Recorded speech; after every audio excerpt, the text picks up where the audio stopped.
মিত্তির বাড়ির হাত ধরে নতুন পথ চলা শুরু করেছেন মিঠাইয়ের উচ্ছেবাবু অর্থাৎ অভিনেতা আদ্রিত রায়। এবার মিত্তির বাড়ির বড় ছেলে ধ্রুব মিত্তিরের চরিত্রে ধরা দেবেন আদ্রিত। এর আগে মিঠাইয়ের দৌলতে সাফল্যের উচ্চতায় পৌঁছে গিয়েছেন আদ্রিত, তাই একই চ্যানেলে শুরু হওয়া আদ্রিতের নতুন ধারাবাহিককে ঘিরে একটু বেশি উচ্ছ্বাসা তৈরি হয়েছে। সম্প্রতি নতুন ধারাবাহিকের নানান বিষয়ে খোলামেলা কথা বলছেন অভিনেতা। পারিবারিক গল্প তার বরাবরই পছন্দের, তাই এই ধারাবাহিকটি করতে রাজি হয়ে গিয়েছেন অভিনেতা।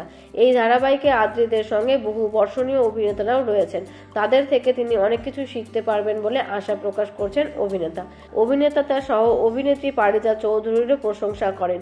মিত্তির বাড়িতে নিজের চরিত্র সম্পর্কে বলতে গিয়ে আদ্রিত বলেন যে ধারাবাহিকে ধ্রুবর চরিত্রটা পেশায় একজন উকিল, যিনি কিনা গোছানো একজন মানুষ, কিন্তু ব্যক্তিগত জীবনে আদ্রিত কতটা গোছানো এই কথাই তিনি জানান যে তাকে সেভাবে কোনো দায়িত্বই নিতে হয় না, সবটাই তার বাবা এবং স্ত্রী কৌশাম্বী সামলে নেন।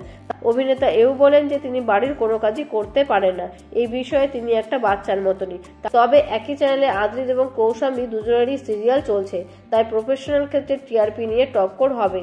তবে আদ্রিতের কথায় কৌশাম্বীর সিরিয়াল তো পরপর বেঙ্গল টপার হয়, তবে কৌশাম্বী তার লাকি চাম, তাই তিনি আত্মবিশ্বাসী রয়েছেন এ বিষয়ে। অন্যদিকে সম্প্রতি শোনা গিয়েছে যে আদ্রিত এবং কৌশাম্বীর মধ্যে নাকি দূরত্ব বেড়েছে।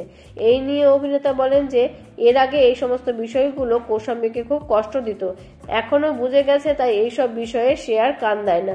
অভিনেতা শুধু এটুকুই বলবেন যে তারা ভালো আছেন এবং আগামী দিনেও ভালো থাকবেন।